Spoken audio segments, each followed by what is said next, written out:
उसके बाद जो है इनका इलेक्शन जीतना जो है नामुमकिन है। वैसे तो अगर इस वक्त भी अगर आप इलेक्शन कराएं और खान साहब की जो ख्वाहिश है, और खान साहब कहते हैं कि इलेक्शन जो है कबल अज़ वक्त करवा लिए जाएं, और उनकी क्योंकि ख्वाहिश है, क्योंकि वो आइन और कानून भी वो अपनी मर्जी का ही चाहते हैं, जैसा कि मैंने आपको बताया कि 90 दिन में इलेक्शन की एक तरफ उनकी ख्वाहिश है, दूसरी तरफ कह रहे हैं मुज़ाकरात होते हैं तो हम अगस्त तक जो है इंतजार कर लेंगे, लेकिन ये इलेक्शन होने नहीं है साजिद। अच्छा। मैं आपको पहले भी बोल के गया, मैं दोबारा भी आपको बात कर रहा हूँ, ये इलेक्शन अक्टूबर में भी नहीं होंगे। ये अक्टूबर में अगर क्योंकि पिछले प्रोग्राम में आपको 2024 बल्कि 24 से, क्योंकि आइन और कानून में एक गुंजाइश है कि 1 साल की एक्सटेंशन ये असेंबली ले सकती है, क्योंकि इस वक्त मुल्क में जो है जो इन्होंने जवाब बनाया है वो उन्होंने माशी हालत को, मईशत को बनाया है। अच्छा, मईशत में बिगाड़ की जिम्मेदार पहले तो पाकिस्तान तहरीक इंसाफ को कहा जाता था कि पाकिस्तान तहरीक इंसाफ जो है मईशत तबाह करके गई है, लेकिन पाकिस्तान तहरीक इंसाफ की हुकूमत को गए हुए साजिद 1 साल हो गया है, लेकिन अब किसकी हुकूमत है? मैं आता हूँ ज़ीशान, अब मौजूदा जो हुकूमत की परफॉर्मेंस है मैं इस पे आता हूँ, इस पे टेक लेता हूँ। मैं आता हूँ शाह साहब, आप क्या कहेंगे कि ये मुज़ाकरात नाकाम हुए तो गिरफ्तारियाँ होंगी? साजिद, मुज़ाकरात की नाकामी के तो हम पहले भी जिक्र कर चुके हैं कि भोंडे तरीके से जो चल रहे हैं इसमें शराइतें रखी गई हैं और इस तरह मुज़ाकरात नहीं होंगे। ये डिले टैक्टिसेस कहलाती हैं, सियासी डिले टैक्टिस जो हो रही है। और जहाँ तक 14 मई की बात की जाए तो वो तो मामला ख़त्म हो गया। अच्छा। हम पहले भी बिल्कुल कह चुके हैं और मुत्तफ़िक़ है ज़ीशान की गुफ्तगू से कि 14 मई वाली बात बिल्कुल तय है। हाँ, रह जाता है अक्टूबर वाला मामला, तो वो एक टेन्योर का मामला है, जेन्युइन है कि वो ख़त्म होते ही जो है वो आइन का इतलाक़ हो जाता है। तो उसमें अब आपने देखा होगा कि असम्बली में जो बिल्स जा रहे हैं उनमें सदारती इख्तियारात को कम किया जा रहा है, उनमें जजेस के इख्तियारात के ऊपर बातचीत हो रही है।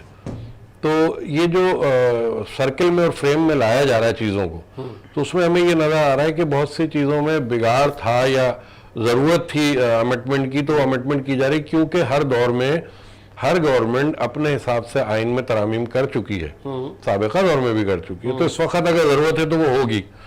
रह जाता है ये तीसरा आपका इशू, बड़ा ज़बरदस्त सब्जेक्ट है कि इमरान खान ने जो है वो अनाउंसमेंट की है बाकायदा कि जो है वो लोग घरों से निकले सड़कों पे आए, और सड़कों पे आए। तो वो एक ये टेस्ट ट्रायल है। अच्छा, एक ये सियासी टेस्ट ट्रायल है जो वो देख रहे हैं कि कारकुन कितना वार्म अप है और क्या हो सकता है। और चीफ जस्टिस ऑफ पाकिस्तान की फेवर में निकलने का उन्होंने वाज़े लफ्जों में ऐलान किया आज कोर्ट जाने से पहले।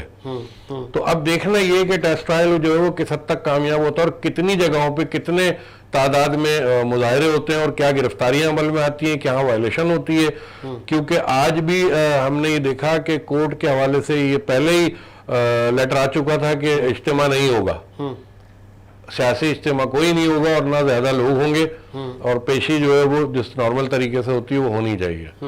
तो वो कह के गए कि मुझे मौजूद अदलिया ने बुलाया तो मैं जा रहा हूँ। तो उसके जाने से पहले उन्होंने जो है वो अपने कारकुनान को वार्म अप करने की कोशिश की। ये एक बड़ा सब्जेक्ट है कि वो देखना चाह रहे हैं टेस्ट ट्रायल में कि क्या मेरे कारकुन वार्म अप हैं, निकल सकते हैं, सड़कों पे आ सकते हैं। गिरफ्तारियों के खदशात के पेश नज़र भी कारकुनान को आना पड़ेगा। लेकिन चूंकि आप देख चुके हैं कि मुज़ाकरात के चक्कर में क्या हुआ और किस तरीके से आपके सामने जो पुराने साबिक़ा सीएम थे उनके घर पे ताबड़तोड़ हमला हुआ, और मैं समझता हूँ कि एक छोटा सा एहतजाज भी सामने नहीं आया। तो अब ये नए तजर्बे को भी देखते हैं कि क्या सामने आता है। चले प्रोड्यूसर साहब, जरा नून लीग को भी कॉल मिलाइएगा। नून लीग के इखलाक हाशमी साहब से भी पूछ लेते हैं कि मुल्क किस सिमत जा रहा है। उससे पहले राशिद मनान साहब, शाह साहब ने कहा कि जो अहम कानून साजी की जा रही है उसमें जजेस और सदारती इख्तियारात में कमी लाई जाएगी, ये ठीक है? बिस्मिल्लाह, आपका बहुत शुक्रिया, वीनस टीवी हमें मौका देती रहती है। देखिए, जो ये ज़रूरी था। अच्छा, इख्तियारात का तवाज़ुन पाकिस्तान के दस्तूर में कहीं नहीं है। ठीक है। और इस बात का सबूत है कि इंसान का बनाया कानून हमेशा तरामीम का मुतमन्नी होता है, मालूम मिन्नत होता है। पाकिस्तान के कानून में इतनी सारी डिस्क्रिपेंसीज थी कि वो रफ्ता रफ्ता सामने आ रही है। कभी अदलिया के इख्तियारात बहुत हैं, कभी वज़ीर-ए-आज़म को अदलिया से मुस्तस्ना करके इख्तियारात का इस्तेमाल किया गया, कभी पार्लियामेंट की बालादस्ती का नाम लेके अदलिया को दबा दिया, कभी अदलिया ने अपनी जबरदस्ती को दिखा के 3 वज़ीर-ए-आज़म को मुल्क भेज दिया। तो अब जो हो रहा है वो एक बैलेंस की तरफ हम जा रहे हैं। इसका मतलब है हुकूमत ये अहम कानून साजी ठीक कर रही है, इसकी जरूरत है, इसकी जरूरत है, बहुत सारी तरामीम की जरूरत है। अच्छा, अभी बहुत सारी तरामीम की जरूरत है। देखिए, इमरान खान ने पिछले 4.5 साल में जो किया, आज तक वो ग्रिप में नहीं आ सके। उसकी वजह ये कि पहले जनरल्स के गोद में बैठे हुए थे, अब जजेस के भी गोद में, जज भी सिर्फ 4 रह गए हैं। अच्छा। और जिनकी वीडियो ऑडियो आने के बावजूद, सासू माँ की फरमाइश के बावजूद भी उनको शर्म नहीं आ रही कि वो इस्तीफा दे देते और इस्तीफा दे के एक जायज फैसला करते, बेंच से अलग हो जाते। क्या जजेस कम तो नहीं है भाई? 16-17 जजेस है माशाल्लाह ऐसे ही, सुप्रीम कोर्ट में, ऐसे तो ही। 4 जजेस हट जाएंगे और बाकी लोग दूसरे जगह आए तो वो ऐसे तो नहीं कि जायज लोग हैं, वो भी कुछ कानून कायदा जानते हैं। वो अगर कुछ रिलीफ देंगे इमरान खान को तो भी आवाम ठंडी हो जाएगी, कुछ देंगे अवाम को तो भी अवाम ठंडी चलिए हो मैं जाएगी। आपसे कंटिन्यू करता हूं। सैयद इखलाक हाशमी ने ज्वाइन किया, आपका ताल्लुक नून लीग से। हाशमी साहब खुश आमदीद कहेंगे शो में। आज खुश आमदीद, क्या हाल है? ठीक ठाक हैं आप? ठीक हाशमी साहब, अहम कानून साजी की तरफ अब आप लोग जा रहे हैं, जिसको मुख्तलिफ मकाते में फिक्र अप्रिशिएट कर रहे हैं कि ये पहले हो जाना चाहिए था। कानून साजी तो आप कर रहे हैं, लेकिन कल और आपने भी इक़्तिदार में हमेशा रहना नहीं है। आप महंगाई कब कंट्रोल कर रहे हैं? और जहाज जो वजीर आजम जिसका जिक्र कर रहे थे कि वो लैंड होने वाला है पेट्रोल का भरा हुआ, वो कब आ रहा है सर? मेरे इंशाल्लाह चंद दिनों में जहाज आने वाला है यहाँ पे, और आपके तेल की कीमतें भी कम हो जाएंगी। उसके रूप से तेल लेने के बाद बहुत ज्यादा कीमतें कम हो जाएंगी। 40 रुपए का रिलीफ, सातों में भी बोला तो- 40 रुपए का रिलीफ तब क्यों नहीं दिया? अच्छा, इखलाक साहब से पूछें। अभी जो है ओगरा ने अपना एक नोटिफिकेशन समरी भेजी थी वजीर आजम पाकिस्तान को, जिसमें 40 रुपए जो है पेट्रोलियम मसनूआत की कीमतों में कमी की जानी थी, क्योंकि आलमी मंडी में 77 से 82 डॉलर फी बैरल तक जो है कीमतें रही हैं। उसके मुताबिक आपको जो है पेट्रोल पाकिस्तान पहुंच के तकरीबन 180 से 90 रुपए का पड़ रहा है। उसके अलावा लीवीज और तमाम टैक्सेस को मिला के तकरीबन 67-68 रुपए आपका जो तमाम टैक्सेस बनता है। उसके बाद पेट्रोल की कीमत जो है 240 रुपए बनती है। तो आपने ये 40-42 रुपए का रिलीफ जो बराह रास्त आवाम को मिल रहा था, तो आपने ये रिलीफ क्यों नहीं दिया? क्यों पूछ रहे थे? जी हाशमी साहब। यार बात ये है कि देखिए, इस टाइम अब आपका जो मुल्क है ना, ये जी आपका इतनी इसकी मैशर खत्म हो चुकी है कि ये इन्हीं उसके ऊपर चल रहा है मुल्क जो ना, पेट्रोल की कीमतें और इनके। हालांकि ये बिल्कुल भाई सही कह रहे हैं कि हमें अब कीमतें कम करनी चाहिए थी, लेकिन न जाने वो कौन लोग बैठे हुए हैं कि जो कीमतें कम नहीं कर रहे हैं। और जो है ना, आप लोग बैठे हुए हैं शाह साहब। बिजली की कीमतों में इजाफा कर दिया 3.5 रुपए, और अपना गैस मीटर्स में जो है सरचार्ज 500 रुपए मीटर रेंट कर आप दिया। बैठे हुए हैं, हुकूमत आपकी है। यार हुकूमत तो हमारी है, लेकिन हमें खुद समझ नहीं आ रही हुकूमत है किसकी है। अच्छा सर तो छोड़ दें। रिजाइन कर देना चाहिए, फिर तो हुकूमत छोड़ दें। इमरान खान साहब का मुतालबा मानते हुए फौरी तौर पर इलेक्शन करा देना चाहिए आपको। इखलाक भाई से ये भी पूछे कि पेट्रोल का जहाज 7वां हमले की बैरा तो नहीं 1971 में आप हुआ? बात कर रहे हैं, हमें बात करने दो जी यार। जी जी जी जी जी जी हाशमी साहब। नहीं, पहले बात तो सुन लो ना पहले। जी जी मैं ये कह रहा हूँ कि कराची के अंदर मैं जिस इलाके में रहता हूँ, अब फुल जो है बिल पे करते हैं के इलेक्ट्रिक के पूरा इलाका, लेकिन हमारे पीछे का जो इलाका है वो बिल पे नहीं करता है। उनकी लोड शेडिंग नहीं होती, हमारे यहाँ लोड शेडिंग हो रही है 4 दफा। मुझे बता कि किसे क्या है यहाँ पे?